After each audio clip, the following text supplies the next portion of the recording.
श्रीकृष्णचन्द्रं प्रणमामि नित्यं पद्मासनायै प्रददौ प्रभुर्यः सीतापतेः अप्रतिमां गुणाढ्यां जगद्धिताय प्रतिमां महात्मा. பொதுவாகவே நம்முடைய சனாதன தர்மத்தில் ஒரு அழகு என்னன்னா, இஷ்டனிஷ்டைங்கிறது உண்டு, இருந்தாலும் கூட மற்ற தெய்வங்கள் இடத்துல துவேஷங்கிறது கிடையாது. எங்கேயாவது ஒரு சிலருக்கு ஒரு சில பேர்கள்ட்ட ஏற்படலாம் அந்த துவேஷம். ஏற்பட்டாலுமே அதை கூடாதுன்னு புராணங்களில் உள்ள ஸ்லோகங்கள் அதிகம். துவேஷம் கூடாது. அதில் அழகா ஒரு சமாதானம் வருவதற்காக தெய்வங்களுக்குள்ள உறவு கூட சொல்லுவார்கள். ஒரு தெய்வம் இன்னொரு தெய்வத்தினிடத்துல பக்தி பண்ணித்துன்னு சொல்லுவார்கள்.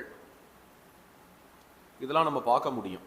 காசியில எப்பொழுதும் விஸ்வநாதர் ராமநாமம் சொல்லிக்கொண்டே இருக்கிறார். சிவபெருமான் ராமபக்தர். சிவபெருமான் ஒரு வைஷ்ணவர். வைஷ்ணவானாம் யதா சம்புகு என்று பாகவதமே சொல்லுகிறது. அயோத்தியாலேயே உள்ள ஒவ்வொரு ராமர் கோவில்லையும் தேவமூலையில பரிவாரமாக ஒரு சிவபெருமான் இருப்பார். துர்காம் விநாயகம் வியாசம் என்று வியாசரோ துர்கையோ விநாயகரோ இவா எல்லாரும் விஷ்ணு கோவில்ல உள்ள பரிவார தெய்வங்கள் அப்படின்னு பாஞ்சராத்திரம்.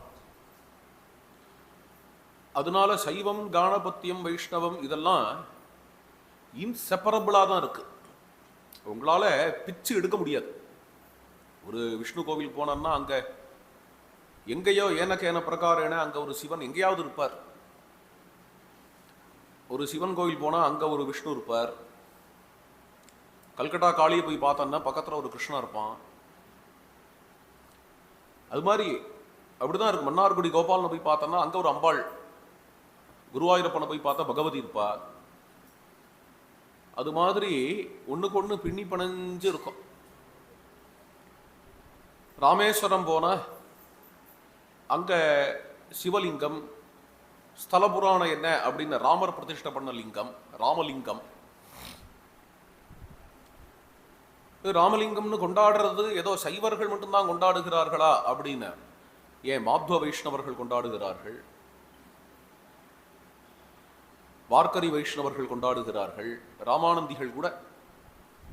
எங்கேயோ ராமேஸ்வரத்துல தான் இல்லை, இன்னைக்கு கீழ் கால வேளையில அங்க சாரதாம் போனோம் அப்படின்னா இங்க ராமானந்திகள் தானே, சைவர்கள் இல்லை, ராமானந்திகள் தானே.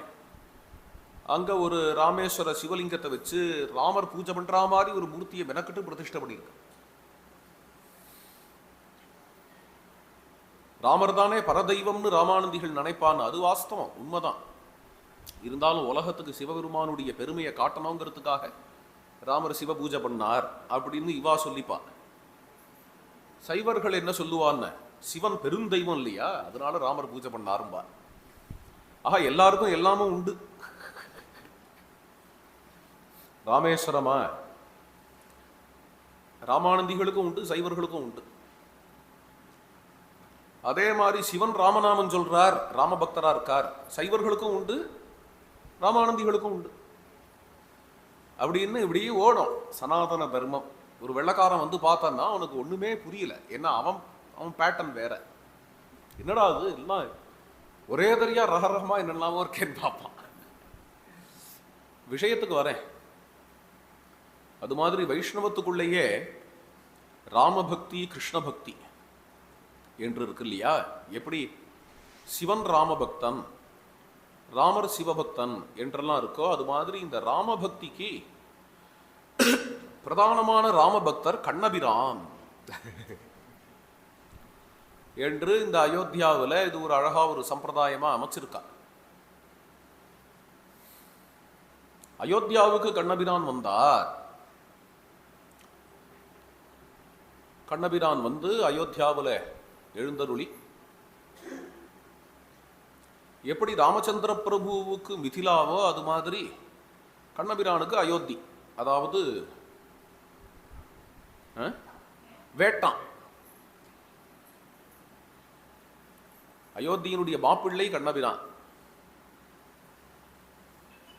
ஒரு ஒரு கிருஷ்ண பக்தியான மூதாட்டி ஒரு முறை அவளை கூப்பிட்டேன், அயோத்தி யாத்திரைக்கு வரையலான்னு. அப்போ அந்த அம்மா சொன்னா, நான் வந்தேன்னு என் கண்ணனையும் அழைச்சிட்டு வருவேன், பரவாயில்லையா அப்படின்னா. பரவாயில்லையா என்னது கேட்குறேன். கண்ணன் கண்ணனுடைய வேட்டான் அயோத்தியா என்கிறது. வேட்டான்னு ஏன் பேர் வந்து தெரியல.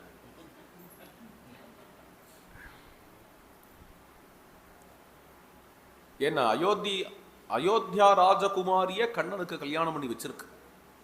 எங்க ஊர் பொண்ணதான் கொடுத்துருக்கு கண்ணனுக்கு. அதனால கண்ணன் இந்த ஊரோட மாப்பிள்ளை.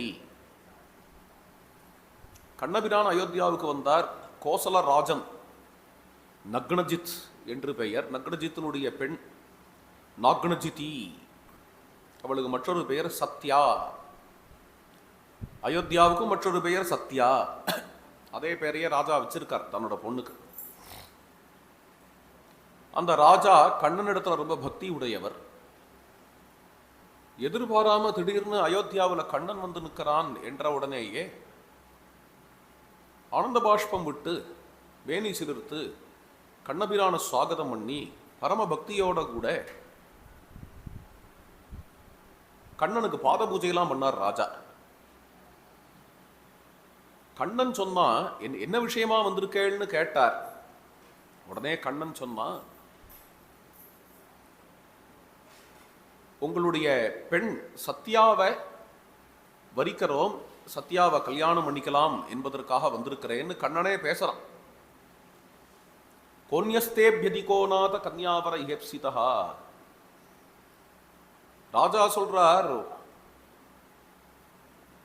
கன்யாவரன், வரன்னா மாப்பிள்ளை. மாப்பிள்ளை அப்படின்னா உங்களை விட பெரிய பெட்டரான மாப்பிள்ளை அமைவாளா. அழகிய மணவாளன்கிறது உங்களுக்கு ரூடி நாமம். அழகிய மணவாளன்னாலே ரங்கன் தான், நம்பெருமாள் தான் இல்லையா. மற்றவாளுக்கெல்லாம் ஏதோ தாற்காலிகமான பெயர் அது. உமக்கோ அது ரூடி நாமமா இருக்கு. உங்களை மாப்பிள்ளையா அடையணும்னு யார் தான் விரும்ப மாட்டா. இருந்தாலும் அடியேன் ஒரு வாக்கு கொடுத்துருக்கேன்,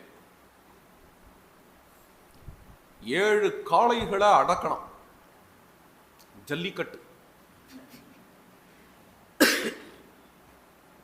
7 காளைகளை யார் அடக்கிறாளோ அவளுக்கு தான் என் பொண்ணை கொடுப்பேன். ஏன்னா எங்களுக்கு சம்பிரதாயம், எங்களுக்கு வழக்கம் என்னன்னா, பராக்கிரமத்தை காட்டி பலத்தை காட்டி தான் எங்க பொண்ணை கல்யாணம் பண்ணிக்க முடியும். நான் வேற எதையாவது போட்டிக்குன்னு வச்சு விட்டார், 7 குதிரையை அடக்கணும், வில்ல தூக்கணும், அது இதுன்னு போட்டிக்கு வச்சு விட்டா வேற யாராவது க்ஷத்திரியர்கள் பண்ணாலும் பண்ணிடுவாங்க. காளையை அடக்கிறது தான் க்ஷத்திரியர்களுக்கு தெரியாது. அதுக்கு மாடு மேய்க்கிறவன் வரணும். அதனாலேயே கண்ணன் மாப்பிள்ளையா வந்த தேவலையே நான் மாட்டு சுயம்பரம்னு அரேஞ்ச் பண்ணிட்டு வேற யாராவது வந்து அவர்கள் ஜெயிச்சுட்டு போயிடக்கூடாதேங்கிற ஒரு அச்சத்தினாலேயே இந்த மன்னன் 7 காளையை அடக்கணும் அப்படிங்கிற போட்டியை வச்சாரோ என்னவோ தெரியல, ஏதோ தோணித்து சொன்னேன். உடனே கண்ணபிரான் அதுக்கு ஒப்புக்கொண்டார். கண்ணனுக்கு முன்னாடியே சில பேர்லாம் வந்து ட்ரை பண்ணியிருக்கா, 7 காளையை அடக்கணும் அப்படின்னு. இந்த காலருக்கு 7 காளையும் ஒரே சமயத்தில் அடக்கணும். அது எப்படி பயங்கரம் அது. அங்கேருந்து அந்த ராஜா அப்படி வந்து நிற்கிறான், மீசையை முறுக்கிண்டு. காளை தானே, இது பெரிய விஷயமா, நான்லாம் குதிரையே அடக்கினவன் அப்படின்னு வந்து நின்ன உடனேயே அந்த 7 காளையும் திமிரு பிடிச்சி ஓடி வருமா. துப்பு துப்பு துப்பு துப்புன்னு ஓடி வந்து அங்கேருந்து வேகமா வந்து தன்னுடைய கொம்பால குத்தி இந்த ராஜகுமாரனை கீழே தள்ளி விடுத்து ஸ்ட்ரெச்சர்ல வச்சு கொண்டு போயிட்டாங்க. இதை பார்த்துட்டே இருந்தான் மற்றொரு ராஜகுமாரன். அவன் சொன்னான், நமக்கு எதுக்கு வம்பு. அவன் சொன்னான், குதிரைகள் அடக்கி தான் எங்களுக்கெல்லாம் பழக்கம் உண்டு, காளைகள் அடக்கி பழக்கம் கிடையாது, அதனால போயிட்டு வரேன்ட்டான். இப்படி வரவாள்லாம் படாத பாடு பட்டு இருக்கும் பொழுது கண்ணபிரான் ஜாம் ஜாம்னு களத்தில் இறங்கி 7 காளைகளையும் அடக்கினார். அடக்கி சத்யா என்கின்ற இந்த அயோத்தியா ராஜகுமாரிய கல்யாணம் செய்து கொண்டார் என்கின்ற கதையெல்லாம் பாகவதத்தில் வருது. அந்த கண்ணபிரான் அயோத்தியாவில் வந்து தங்குவார். இப்போ இங்கே விஷயத்துக்கு வரோம். அயோத்தியாவில் ராமச்சந்திர பிரபுனுடைய திருமாளிகை எங்க இருக்கு, அதை நிர்ணயம் பண்ணி அங்க ஒரு சீதாராமால பிரதிஷ்டை பண்ணணும் என்கின்ற சங்கல்பத்தோட இருக்கிறார். அப்போ ஜனங்கள் எதுவுமே இல்லாத இடமாக ஒரு பெரிய தோப்பு மாதிரி இருக்கு. அந்த தோப்புல ஒரு அம்மா இருக்கா, சபரி பாட்டி மாதிரி இருக்கா. அந்த அம்மா காலங்காலமாக இருந்து கொண்டிருக்கிற ஒரு மூதாட்டி. அவள் ஒரு யோகினி, தபசு பண்ணக்கூடியவோ. பத்மாசனா என்று அந்த அம்மாவுக்கு பெயர். எப்பொழுதும் பத்மாசனத்திலேயே இருப்பான்னு நினைக்கிறேன். அந்த பத்மாசனா அங்க ராமநாமம் சொல்லிண்டே உட்கார்ந்து கொண்டு தவம் செய்யும் பொழுது கண்ணபிரான் பிரத்யட்சமானான். கண்ணபிரான் ஒரு சீதாராம யுகல மூர்த்தியை பத்மாசனாவுக்கு கொடுத்து அனுகிரகம் பண்ணி, இந்த யுகல மூர்த்தியை வைத்துக்கொண்டு நீங்கள் ஆராதனை செய்து கொண்டு இருப்பீர்கள் என்று சொல்லிட்டு கண்ணபிரான் கிளம்பினான் என்று. அந்த பத்மாசனாதேவி அந்த யுகல மூர்த்தியை ஆராதனை செய்து கொண்டிருந்தாள். அந்த யுகலமூர்த்தி அது வந்து பஞ்சலோகம். இன்றைக்கும் கனகபவனத்துல மூலவர் ஒரு பக்கம் இருக்க, 2 மூலவர் இருப்பா. அதுக்கு கீழே இந்த உற்சவ மூர்த்தி, இந்த பஞ்சலோக மூர்த்தி அர்ச்சா திருமேனியாக சீதாராமர்கள் எழுந்தருளி இருக்கிறார்கள். பத்மாசனாம் பத்ம விலோச்சனாம் சிவாம் நமாமி மூர்த்னா விமலாம் தபஸ்வினீம் ஆராதயாமாச விஹாரிணம் பிரபும் சித்தாதியாயாமலயா ரகுத்தமம். இந்த பத்மாசனா இதுவரைக்கும் ஹிருதயத்தில் கண்டுகொண்டு இருந்த ராமரை, சீதாராம யுகலத்தை தன்னுடைய திருக்கரங்களில் வாங்கினாள். அவள் அங்க வச்சு விசேஷமாக இந்த சீதாராமர்களை ஆராதித்து கொண்டு வந்தாள் என்று பத்மாசனாவுடைய சரித்திரம். யஸ்தீர்த்தராஜ கலுஷாண்யபி சம்ஹரந்தீம் திருஷ்ட்வா நதீம் விகலுஷாம் சரயூம் பிரசன்னஹ தத்தீர உத்தம கிருஹம் கில நிர்மமேதம் ஸ்ரீவிக்ரமம் கமலயானுகிரஹீதமீடேகே. அந்த பத்மாசனாங்கிற அம்மா அவள் வந்து ஒரு சித்தை என்றும் சிரஞ்சீவினி என்றும், ஏதோ கொஞ்ச நாள் இருந்துட்டு கிளம்பிட்டான்னு இல்லாதபடிக்கு இன்றைய தினம் வரைக்கும் கனகபவனத்தில் இருக்கிறாள் என்றும் ஐதீகம். அப்புறம் ஒரு சில 1000 வருடங்கள் ஆயின. அதுல மறுபடியும் அந்த இடம் சிதிலமா போயிடுத்து. ஏன்னா நிறைய தாக்குதல்லாம் நடந்திருக்கு. ஒரு முறை இந்த அயோத்தியாவுக்கு விக்ரமாதித்யன் வந்தார்.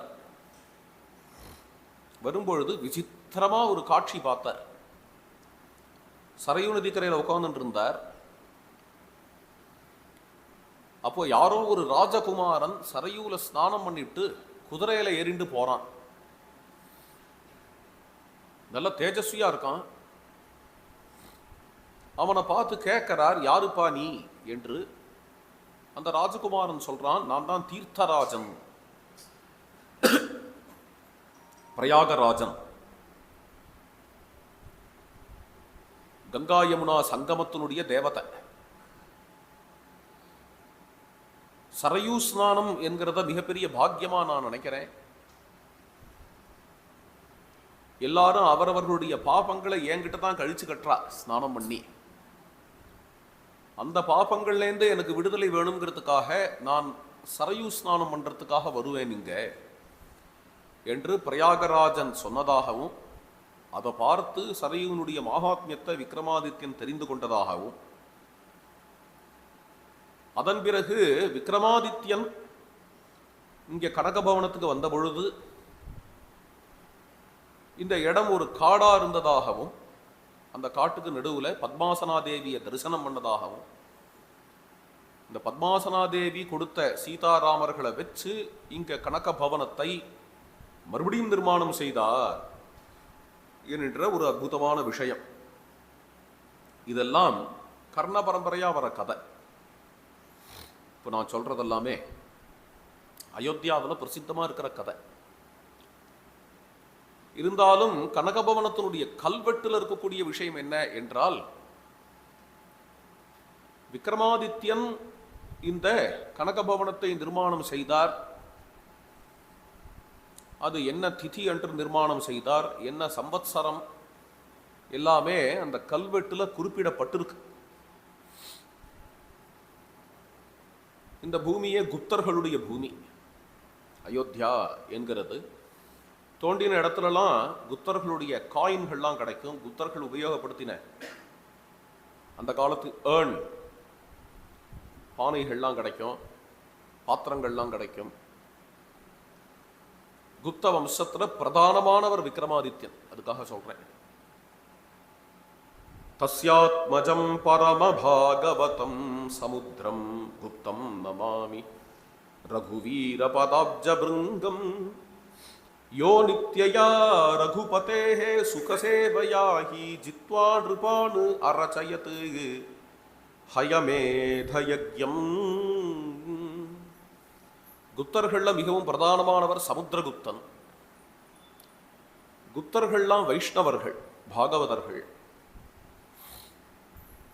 வைஷ்ணவர்களுடைய ஆட்சிதான் பொற்காலம். இந்தியன் ஹிஸ்டரியிலேயே பொற்காலம் என்று கூறப்படுகிறது இந்த குப்தர்களுடைய காலம்தான். அதாவது நம்ம சொல்லல, ஹிஸ்டரி எழுதுறவா யூனிவர்சலா சொல்ற விஷயம். வெள்ளக்கார ஹிஸ்டரி எழுதினாலும் சரி, யார் எழுதினாலும் சரி, இந்தியாவுடைய பொற்காலம் எது என்றால் குப்தர்கள் காலம் என்றுதான் சொல்லுவார்கள்.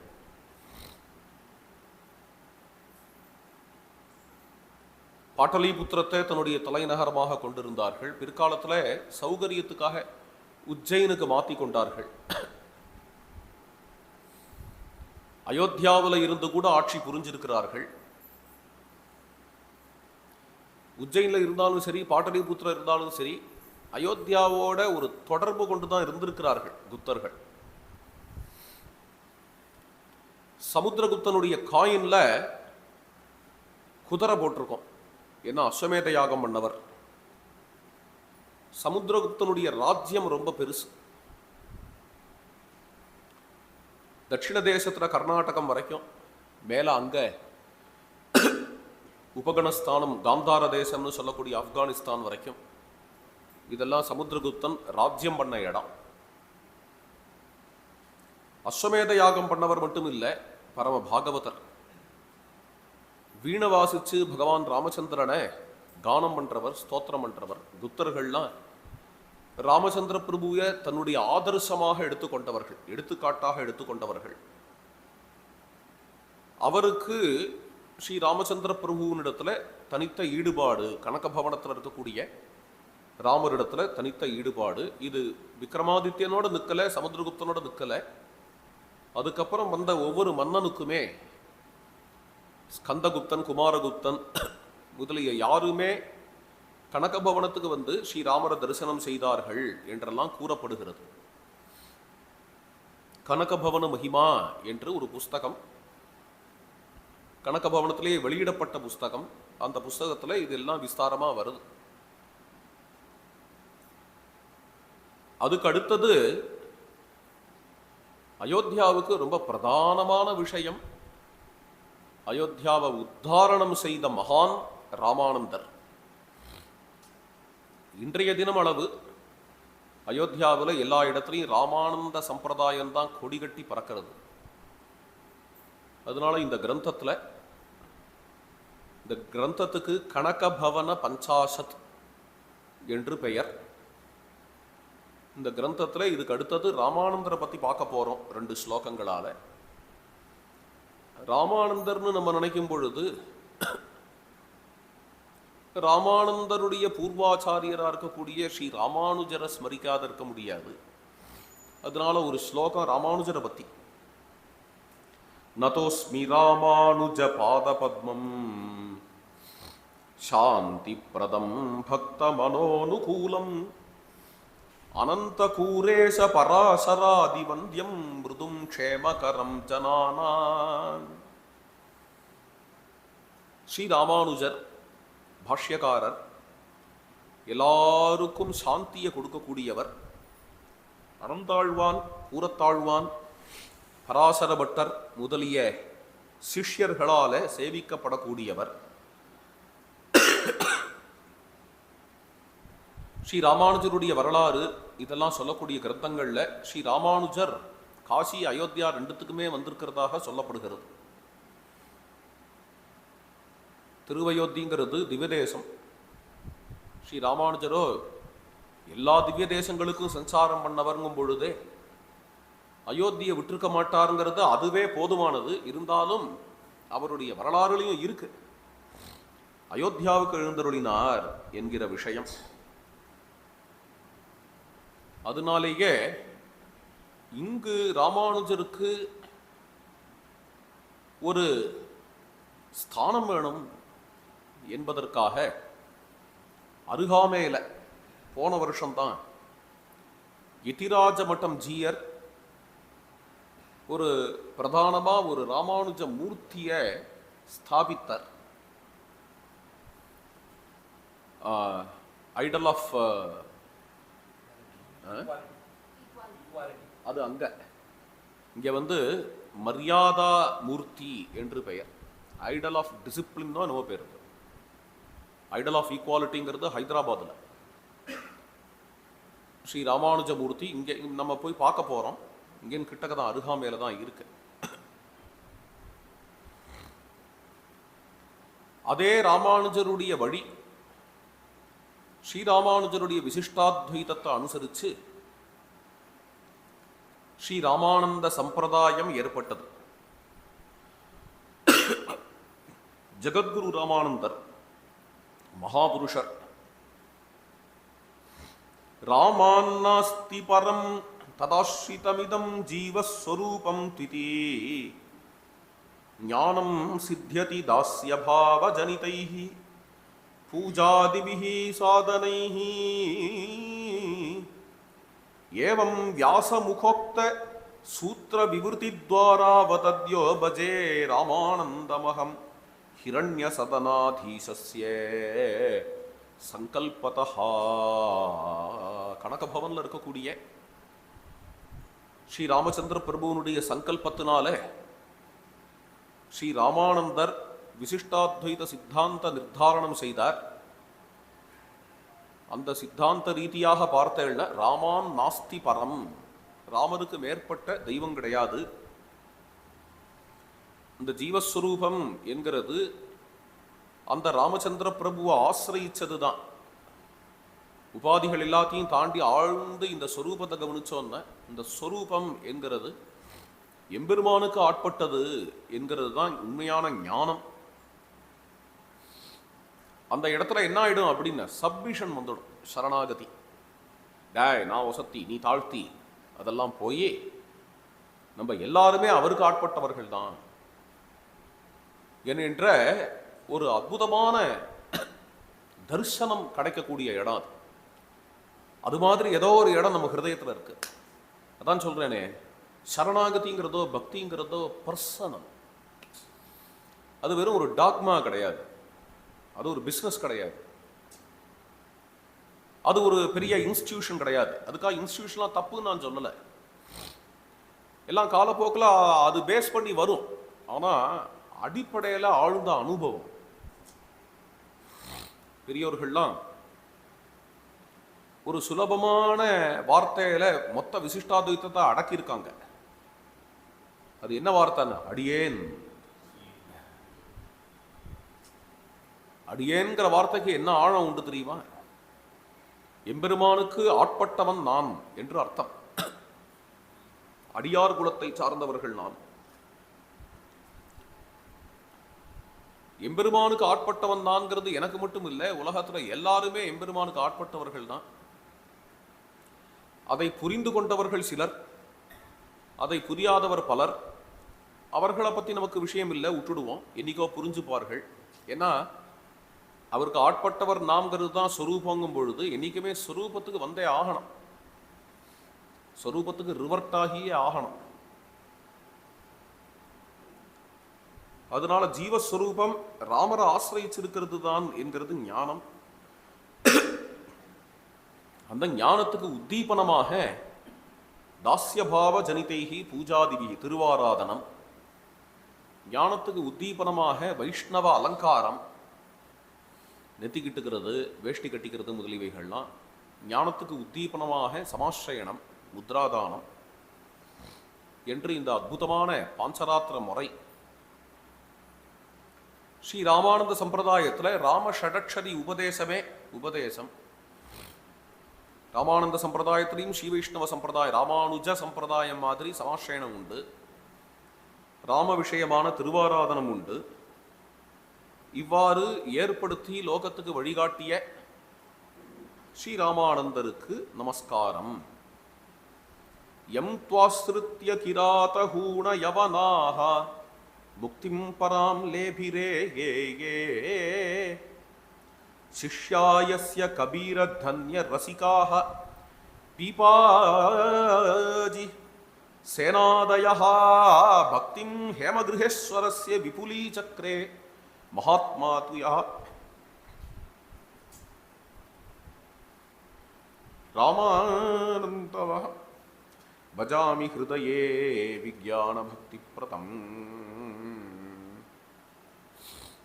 சமதர்மம் என்கிறதே இந்த ஒரு இன்சைட்டில் தான் வரும். சொன்னேன் இல்லையா, உபாதிகளில் ஹாய் ஹோய்ம்போம். நான் உசத்தி நீ தாழ்த்தி, நான் பணக்காரன் நீ ஏழை, நான் மேல் சாதி நீ கீழ் சாதி, எல்லாம் உபாதிகள் விஷயம். இந்த உபாதிகள்லாம் கடந்து நம்முடைய சொரூபத்தை நம்ம எப்போ ரெக்கக்னைஸ் பண்ணுறோமோ, அதாவது அடியேன் ஆட்பட்டவன், இறைவனுக்கு தொண்டன், இறைவனுடைய அடியவன், எளியவன் என்று உள்ளம் கரையிறது. அப்போ என்ன ஆறுதுன்னா, வெளியில யாருடைய சொரூபத்தை பார்க்கும்பொழுதும் அதுதான் இருக்கு. இங்கே ஒசத்திங்கிறதுக்கே விஷயம் இல்லையே, ஒசத்தி தாழ்த்துக்கே விஷயம் இல்லையே. நம்ம எல்லாரும் ஒரே இறைவனுடைய குழந்தைகள் என்கின்ற அந்த ஒரு பாவம் பொங்கிறது. பொங்கும் பொழுது சமதர்மம் அங்கு ஸ்தாபிக்கப்படுகிறது. ஏதோ மேலோட்டமாக சில விஷயங்களை செய்துட்டு சமதர்மம் ஸ்தாபிக்கப்படுகிறது என்று சொல்லிட்டதுனால சமதர்மம் வந்துவிடாது. அத இன்னும் ஆழ்ந்து போய் சில பெரியோர்கள்லாம் சொல்லியிருக்கிறார்கள், சமதர்மம் வரணும்னா எல்லாருக்கும் எஜுகேஷன் கொடுப்பா என்கின்ற அற்புதமான விஷயத்தை சொன்னார்கள் சில சீர்திருத்தவாதிகள்.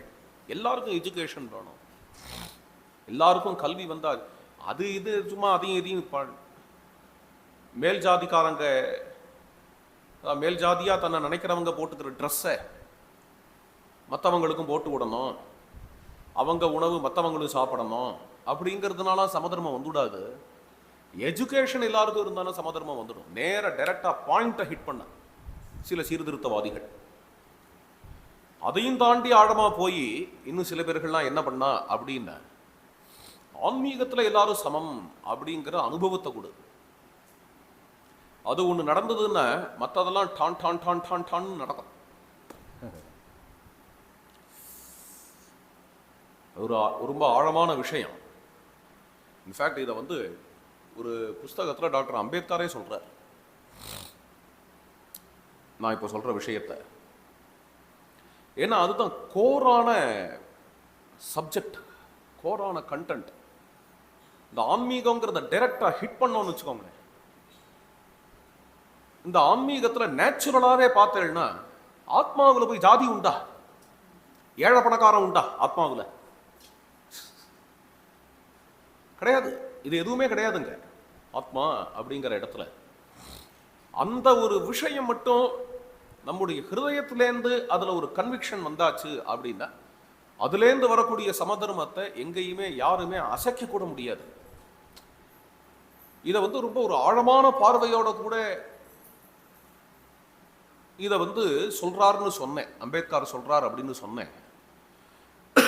ஞாபகம் இல்லை எனக்கு அவர் ஆன்மீகங்கிற வார்த்தையை உபயோகப்படுத்தி இருக்கிறாராங்கிறது எனக்கு ஞாபகம் இல்லை. ஆனா சிமிலர் டு திஸ் ஏதோ சொல்லியிருக்காரு. ரிலீஜியன்கிற வேர்டை யூஸ் பண்ணாரா, ஸ்பிரிச்சுவாலிட்டிங்கிற வேர்டை யூஸ் பண்ணாரா, என்னைக்கோ படிச்சது. இன்னைக்கு நான் சொல்ற பிளான்லயும் இல்லை, நான் ப்ரிப்பேர் பண்ணிட்டு வரல. ஏதோ ஒரு வார்த்தை உபயோகப்படுத்துறாரு. இது ரெண்டுத்துல ஏதோ ஒரு வார்த்தை உபயோகப்படுத்துறாரு. ஆனா அவர் ரிலீஜியன் சொல்லியிருந்தாலும் அவர் ஆன்மீகத்தை தான் மீன் பண்றாருங்கிற பாவம் எனக்கு புரியுது. அதுக்காக அதை எடுத்துக்கிறேன். இது எவ்வளவு உண்மை அப்படிங்கிறத, அவர் சொல்றது எவ்வளவு உண்மைங்கிறத ஒரு உதாரணம் சொல்லி சொல்றேன். ஒரு உதாரணம், நாடார் சமூகம் அது எவ்வளவு தாழ்த்தப்பட்ட சமூகமாக இருந்தது, எவ்வளவு கஷ்டப்பட்டது. அது இன்னைக்கு உழைப்புனால முன்னேறி இந்த ஒரு நிலைக்கு வந்திருக்கு. இன்னைக்கு பணத்தினாலையும் வளர்ந்துருக்கு, கல்வியினாலையும் வளர்ந்துருக்கு, இன்னும் பல விஷயங்களால வளர்ந்துருக்கு. அது எல்லாத்துக்கும் மூலம் என்னன்னு நீங்க பார்த்தீங்கன்னாக்கா ஒரு சில பேர். நமக்கு கொஞ்சம் வருடங்கள் முன்னாடி இருந்தவர் ராஜமாணிக்க நாடார், சில நூற்றாண்டுகள் முன்னாடி இருந்தவர் ஐயா வைகுண்டர். சில நூற்றாண்டுகள் இருக்குமா ஐயா வைகுண்டர் இருந்து? இப்படிப்பட்டவர்கள் ஐயா வைகுண்டர் ஆன்மீகத்துல இந்த சமூகத்தை பழக்கினார். ஆன்மீகம் ஏற்கனவே உண்டு அந்த சமூகத்துக்கு, அதை மலர்த்தினார். எல்லோருக்குமே ஆன்மீகம் உண்டு, ஆனா அதை மலர்த்துதல்னு ஒண்ணு நடக்கணும் அங்க. அப்பேற்பட்ட ஒரு காரியத்தை பண்ணார். நம்ம எல்லாருமே இறைவனுடைய குழந்தைகள் என்கிறத சொல்லுவதற்காக அவதரித்தவர் ஐயா வைகுண்டர். ரொம்ப பெரிய மகான். அதனுடைய தொடர்ச்சியா தான் இவரும். அவர் வைஷ்ணவர். ஐயா வைகுண்டர் வைஷ்ணவர். அவர் பாகவதர், பகவான் நாராயணனா ஆசிரியிச்சவர். அதனுடைய தொடர்ச்சியா தான் பார்த்தேன்னா இப்போ ராஜமாணிக்க நாடார் நம்முடைய சமகாலத்தில் உள்ள சித்தர்கள் ஒவ்வொருத்தரையா தேடி அந்தந்த சித்தர்களோட இந்த குரூப்பை, இந்த நாடார் சமூகத்தை சம்பந்தப்படுத்தணும் என்று திருவண்ணாமலையில் அலைஞ்சார், கன்னியாகுமரியில் அலைஞ்சார், அயராத உழைச்சார் அதுக்காக. அப்போ என்ன ஆகுது அப்படின்னா, நீங்கள் அது என்ன பேர் வைக்கிறளோ தெரியல, ரிலீஜியன்னு சொல்லுங்கோ அல்லது ஸ்பிரிச்சுவாலிட்டின்னு சொல்லுங்கோ, ஆன்மீகம்னு சொல்லுங்க. அதை டைரக்டாக ஹிட் பண்ணும் பொழுது அதில் மக்களுக்கு அதில் ஒரு கனெக்டிவிட்டி கிடைக்கும் பொழுது என்ன ஆகுது அப்படின்னா, மற்ற எல்லாத்துலேயும் அந்த சமூகம் வளர்ந்து வரதை நம்ம பார்க்குறோம். இன்றைய தினம் பார்த்தோமாகில் அது நல்ல வளர்ச்சி அடைஞ்ச சமூகம் என்று பார்க்கிறோம். இது ஒரு உதாரணமாக காட்டினேன். அப்போதான் என்ன ஆகுது அப்படின்னா, ஸ்ரீ ராமானுஜர், ஸ்ரீ ராமானந்தர் இவர்கள்லாம் 1000 வருடம் முன்னாடியே பண்ண காரியம் என்ன என்றால், எல்லோருமே பகவானுடைய குழந்தைகள், நம்ம எல்லாருமே பாகவதர்கள், நாம் எல்லாருமே தொண்டர் குலம் என்ற உள்ள இருக்கக்கூடிய நம்முடைய சொரூபத்தில் இருக்கக்கூடிய தன்மை, அந்த தன்மையை ராமானுஜர் வெளிப்படுத்தினார். அவ்வாறே ராமானந்தன் வெளிப்படுத்தினதுனால ராமானந்தர் ஆசிரியத்தவர்கள் பலர். ராமானந்த ஆசிரியத்தவர்கள் கிராதர்கள் இருக்கிறார்கள், ஹூணர்கள் இருக்கிறார்கள், யவனர்கள் இருக்கிறார்கள். கபீர்தாஸ் என்கின்ற மகான், அவர் முஸ்லிம் கம்யூனிட்டியை சேர்ந்தவர். தன்னா ஜாட் கம்யூனிட்டியை சேர்ந்தவர். ரைதாஸ்ங்கிறவர் சக்லியர். சேனானாவி என்கின்றவர் நாவிதர், பார்பர். பீபாஜி என்கிறவர் பெரிய ராஜா, மன்னர். இவ்வாறு பல கம்யூனிட்டி, அனந்தானந்தர் பிராமணர், இவ்வாறு பல கம்யூனிட்டியை சேர்ந்தவர்கள் ராமானந்தருடைய சிஷ்யர்கள். ராமானந்தர் பல ஜாதிகளை தன்னுடைய சிஷ்யர்களாக சேர்த்துண்டார் என்கிறதோட மட்டும் நிற்காம, பல சித்தாந்திகளுக்கு அவரவர் சித்தாந்தத்தில் வழிகாட்டியா இருந்திருக்கிறார்ங்கிறத ஆரம்பிச்சு வச்சவரே ராமானந்தர் தான். இது ரொம்ப ரேர். பிற்காலத்தில் ராமகிருஷ்ணர் பண்ண காரியம் அது. ஸ்ரீ அண்ணா கூட பண்ண காரியம். இதை முதல்ல ஆரம்பித்து வச்சவர் ராமானந்தர். என்னென்ன ஒரு காம்ப்ரமைஸ் இல்லாத விசிஷ்டாத்வைதத்தில் இருக்கக்கூடிய ராமானந்தர் காம்ப்ரமைஸ் இல்லாத அத்வைத்தியான கபீருக்கு வழிகாட்டி. ராமானந்தர்டேந்து வந்ததுதான் தாது தயாள். ராமானந்தர்டேந்து வந்ததுதான் சிக்கு மார்க்கம், சீக்கியர்கள் அவர்களுடைய மார்க்கம். ராமானந்தர் இடத்துலேருந்து வந்ததுதான் இது எல்லாமே. சில ஜொராஸ்ட்ரியர்கள் கூட ராமானந்தரோட சம்பந்தப்பட்டவர்கள்.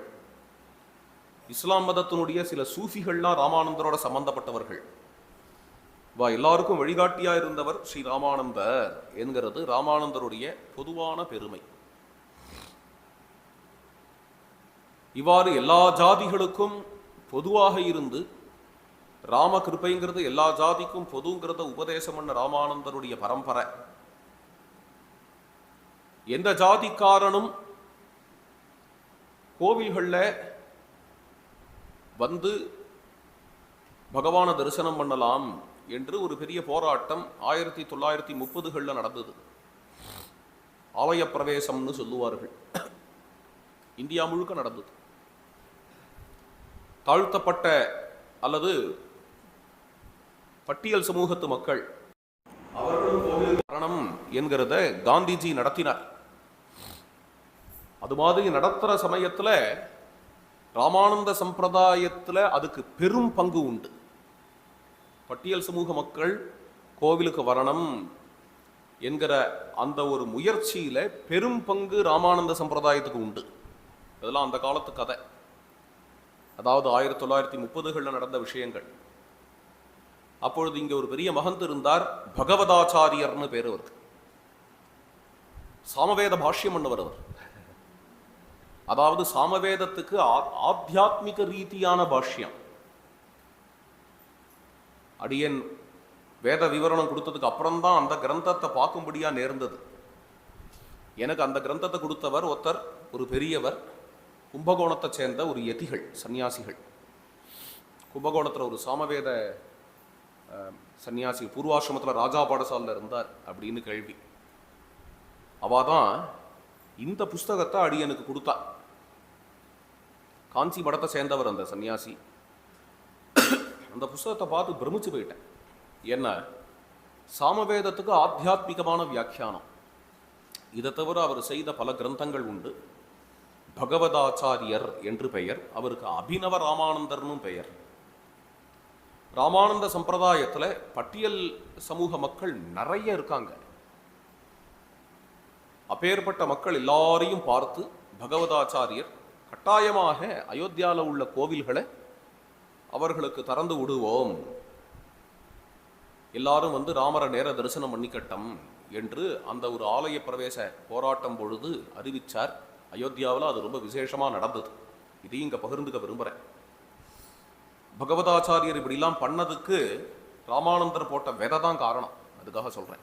ராமானந்தருடைய சம்பிரதாயம் நேச்சுரலாக, இங்கே போராட்டமாக நடக்கலை. நேச்சுரலாக இங்கே உள்ள கோவில்களுக்குள்ள பட்டியல் சமூகத்தவர்கள் நுழைய முடிஞ்சது அப்படின்னா அது பகவான் ராமானந்தருடைய தபஸ். நேத்திக்கே சொன்னேன், ஏழைகளுடைய தெய்வம் ராமர். ராமானந்த சம்பிரதாயமே பாமரர்களுடைய சம்பிரதாயம், ஏழைகளுடைய சம்பிரதாயம். இன்றைய தினம் வரைக்கும் அப்படிதான் இருந்துட்டு இருக்கு இந்த சம்பிரதாயம்.